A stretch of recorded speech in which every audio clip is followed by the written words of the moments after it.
Hoje vamos conversar aqui no nosso quadro Saúde em Foco sobre cálculo renal. E para falar sobre esse assunto, nós convidamos o nefrologista médico André Luiz Pimentel. Doutor André, seja bem-vindo aqui ao canal BOL. Olá, Salinho, obrigado mais uma vez pelo convite de participar desse programa, para a gente poder conversar um pouquinho sobre cálculo renal e principalmente para poder trazer luz e saúde e foco numa informação de boa qualidade para a população em geral. Tá? Te agradeço profundamente pela oportunidade. Doutor, então vamos conversar primeiro explicando para a população, de forma geral, o que é o cálculo renal, popularmente conhecido como pedra no rim. Sim.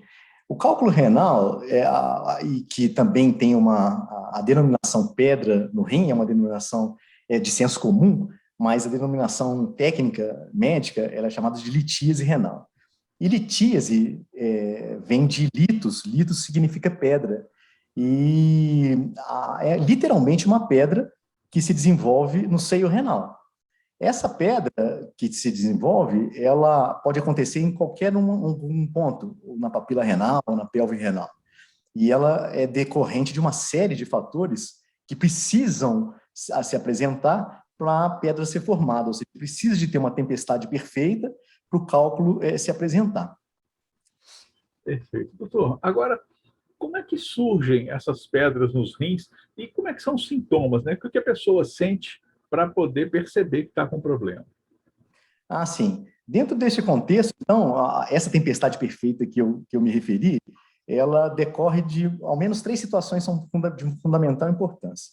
A primeira é a substância ou molécula, o íon, eles têm cargas, né? Cargas positivas e negativas. A gente vai recordar um pouquinho, lembra que carga positiva, os opostos se atraem, né? Então, é preciso de que tenha um elemento, um íon, com carga dentro do rim, e associado a isso, existe uma inibição de alguns fatores que protegem o rim, que inibem a cristalização.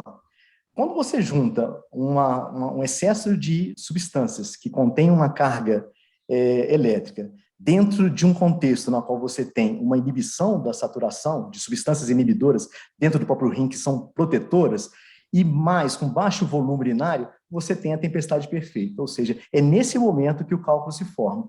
Então, à medida que isso vai evoluindo, o cálculo ele vai crescendo do núcleo para a periferia. Então, cada vez mais vai se ocorrendo a cristalização e pequenos vão se acomodando entre si até criar uma pedra de diversos tamanhos. A principal manifestação clínica, e o cálculo, a gente sabe que quem tem sabe o grande desafio que é a cólica renal que pode se apresentar. Existem 2 formas, na verdade, de apresentação do cálculo. Ou você pode encontrá-lo, fui fazer um exame de imagem, por exemplo, um ultrassom, uma tomografia, e eu não tinha absolutamente nada, não tinha sintoma nenhum, e foi detectado uma imagem sugestiva de cálculo no rim da pessoa, ou então ela se apresenta da pior maneira possível, que seria a apresentação clínica com cólica renal. Tá? E a cólica renal é um fato muito importante, Salim, sabe por quê? E a hora que a gente conversa sobre cálculo, lembrar que é uma doença que tem uma prevalência muito alta no mundo, ou seja, 10 a 12% da população, ela tem uma incidência de cálculo. E ela é mais prevalente nas pessoas do sexo masculino e que estão em atividade da vida, ou seja, entre 20 e até 50 anos.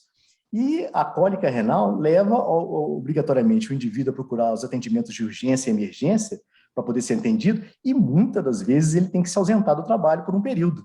Então, é uma causa de ausência de atividade de trabalho por causa dessa incidência numa faixa de produção econômica ativa da pessoa. Tá? E a manifestação mais precoce, mais comum, é realmente a cólica renal. E ela é poderosa, é uma dor muito forte. Para você ter uma ideia, a cólica renal, quando se apresenta no pronto atendimento, ela concede ao médico que for atender tratar antes de tirar a história.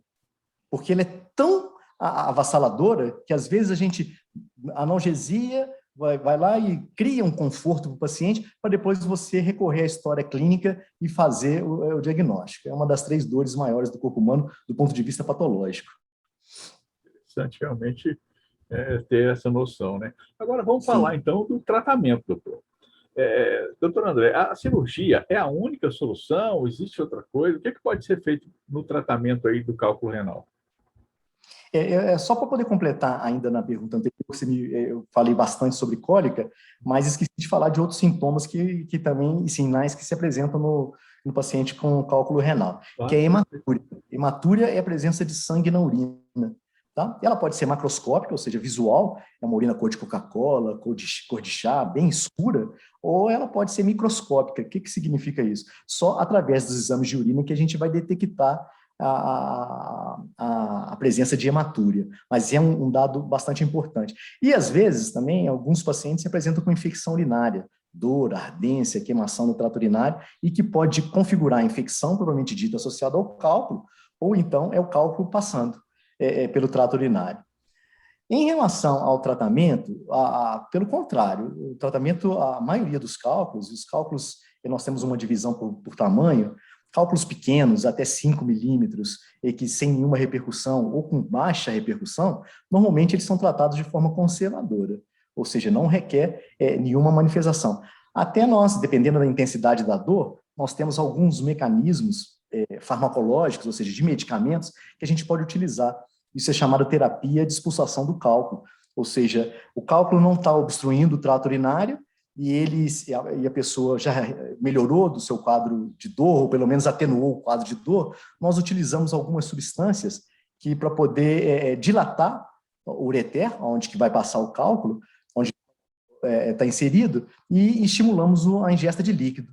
E temos bons resultados com isso, ou seja, há uma eliminação espontânea, quando o cálculo não é eliminado por si só. Tá? E muitas das vezes isso, olha, doutor, acabou de ser eliminado, o doutor, daqui a uma semana vai ser eliminado.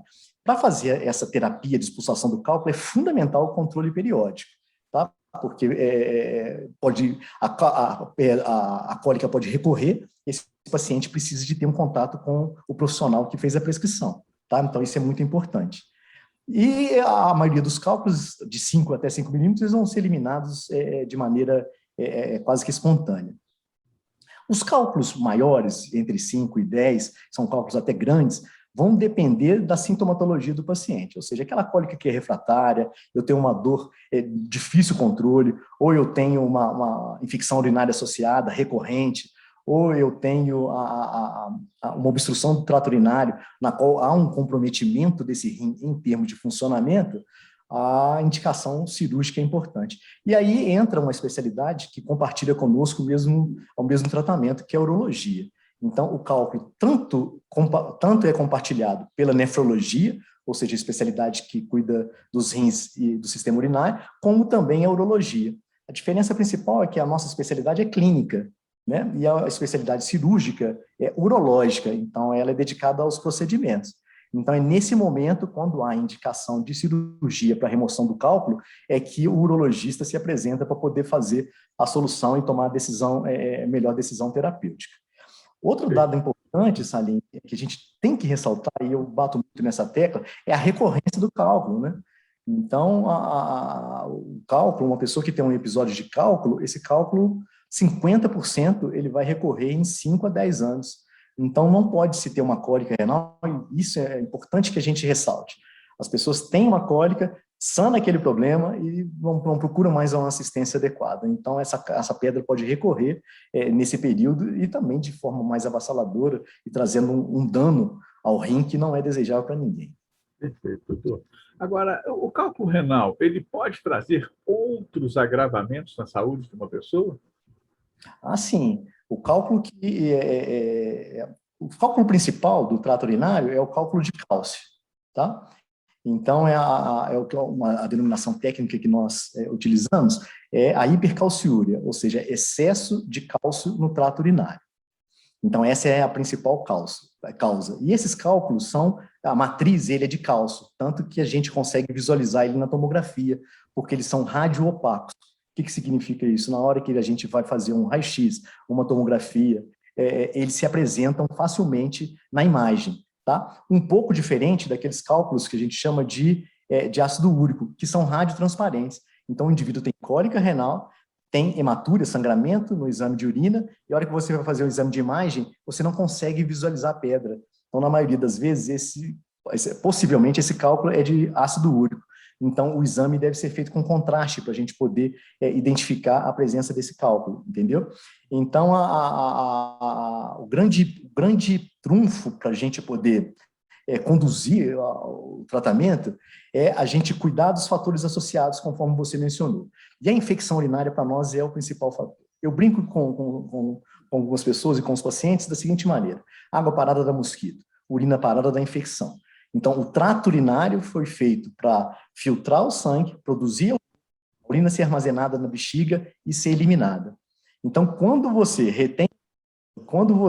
mantém a caixa d'água mais cheia sem urinar, aquele conteúdo de urina propicia o aparecimento de infecção. E aí a infecção associada ao cálculo é uma comorbidade séria, importante, e que inclusive pode ter um desfecho não favorável para o paciente. Então tem que ficar muito atento em relação a isso. Doutor, a última pergunta é um pouco assim, eu acho que até extensa, porque eu queria saber se existe alguma forma de prevenção. E assim, alimentação, alguma coisa assim que pode ser feita pela pessoa, pelo paciente, para que ele evite o cálculo renal? Sim, não tem dúvida disso não. É uma entidade, é uma patologia prevenível. Não tenho. Se a gente for lembrar o que eu falei no início da primeira pergunta sobre a tempestade perfeita para formar o cálculo, eu falei sobre a presença daquelas moléculas, aqueles íons de carga, falei sobre a inibição de fatores de supersaturação e falei sobre volume urinário. Então, na redução do volume urinário, essas cargas vão se apresentar uma ao lado da outra e há a formação do cálculo. Então, o principal mecanismo para poder prevenir o cálculo, seguramente, é um alto débito urinário. E o que é um alto débito urinário para uma pessoa que tem cálculo? Você vai se assustar, mas é em torno de 1,8 litro a 2 litros por dia de urina. É muita urina. É desafiador a gente urinar essa quantidade. Porque se você fizer uma continha muito simples, por exemplo, a bexiga cabe em torno de 350, 300 ml, isso é individual, mas em torno desse volume. Se você tiver 3 micções ao longo do dia, você urinou 1.000 ml. Então, isso é um fator que não ajuda em nada para quem tem cálculo, tá? Então, tem que ter um débito urinário bastante significativo. Talvez você fosse me perguntar assim, então eu preciso beber 2 a 3 litros de líquido por dia? Eu acho sempre que essa ideia de ingesta líquida por dia, ela é um mito, sabe, Salim? Por quê? Porque depende da temperatura. Hoje, por exemplo, um dia abafado, um dia quente, um dia difícil. Então, talvez eu precise ingerir maior quantidade de líquido. Ao contrário de um dia frio, na qual você não precisa ingerir uma quantidade de líquido tão grande, porque você está armazenando calor e energia. Mas, por outro lado, e por isso que eu falo, a gente precisa começar a olhar algumas coisas importantes para a gente. Olhar a urina. Qual a cor da minha urina? A urina está muito amarelada, eu preciso aumentar a minha ingesta de líquido ao longo do dia. A urina está transparente, eu preciso reduzir, porque aí eu estou liberando pela urina aquelas substâncias inibidoras da formação do cálculo. Então, isso é uma questão bastante significativa em débito urinário. Em suma, precisa de ter um bom débito urinário e isso vai em torno de 1,5 litro a 2 litros por dia de urina. Outro fator de suma importância é a proteína, a ingesta de proteína. Algumas pessoas não vão gostar disso, porque a fonte de proteína é a carne, né? Carne, leite e ovos. Então, a ingesta proteica é um potencializador do aumento de cálcio dentro do trato urinário. Então, todo paciente que tem cálculo, ele precisa reduzir a sua ingesta proteica, tá? Tanto para proteger a função renal, mas também para inibir a formação do cálculo. E aí também, se você falar, existe o chá, sim, os chás são bastante importantes porque são líquidos, são fontes de líquido porque a água não tem gosto, não tem cheiro, é inodora, não tem prazer para você utilizar ela de forma contínua. Então tem que alternar essa ingesta de líquido. Então os chás são bem-vindos sim, eu não sou recorrente, eu recorro a eles quando a gente precisa manter um tratamento por longo tempo, né? Então a gente precisa fazer essas alternativas. Outra situação também que a gente precisa chamar atenção, alguns desses cálculos crescem no pH da urina. Uma urina normal de uma pessoa, o pH é levemente ácido. Então, alguns cálculos formam em ambiente ácido e outros se formam em ambiente alcalino, ou seja, com pH elevado. Então, essas pessoas, por exemplo, cálculo associado à infecção de estruvita, que é uma substância que cresce, que dá um cálculo poderoso, difícil de tratamento, que é o cálculo coraliforme, e tem essa denominação porque ele forma um coral dentro do rim, é um cálculo muito perigoso, muito difícil de tratar, e esse é um tratamento que nós compartilhamos sempre com o urologista, porque é um cálculo que, na maioria das vezes, requer tratamento cirúrgico, tá? Mas é preciso ter essa orientação. Então, se o pH é ácido, a gente pode reduzir a ingesta de substâncias ácidas. Se o pH é alcalino, a gente precisa incrementar aqueles alimentos que são ácidos, ou seja, as frutas, né, de maneira geral, cítricas, que contêm um pH baixo, elas podem ajudar a auxiliar a acidificar a urina. Então, isso é um meio preventivo. E, obviamente, nessa linha, como toda patologia que é crônica, no sentido de ela recorre com uma frequência muito grande, nós precisamos fazer avaliações permanentes para poder verificar se está formando ou não um cálculo. E também, eventualmente, utilizar uma poderosa ferramenta de prevenção, que é o estudo metabólico. Porque não dá para você virar para um paciente e falar assim, olha, não, você toma só líquido e tá bom. Não, a gente tem ferramentas para poder ajudar isso. O estudo metabólico são avaliações realizadas na urina de 24 horas, em 2 períodos, e nós vamos identificar o fator que levou esse indivíduo a desenvolver o cálculo. É cálcio, é ácido úrico, é citrato, é cistina. Então, tudo isso é possível de ser avaliado e nós instruirmos esse paciente a essas medidas farmacológicas e não farmacológicas possíveis para a gente poder obter um bom resultado. Bom, muito obrigado pelas informações aqui sobre cálculo renal, e a gente aproveita a oportunidade para realmente agradecer a disponibilidade do senhor de trazer essas informações de forma muito clara, em que a população pode entender o que acontece, e, claro, lembrando sempre da necessidade de, tendo algum sintoma, tendo alguma situação nesse contexto, procurar um médico especialista em cada área. Muito obrigado, Sim. doutor. Obrigado a você, Salim, mais uma vez pela oportunidade. Um abraço a todos. Olá, o Barbacena Online convida você para participar de nosso canal. É muito fácil, curta o vídeo, clique no botão de se inscrever aqui embaixo e no sininho para receber notificações sempre que tivermos um novo vídeo. Aqui tem conteúdo de qualidade.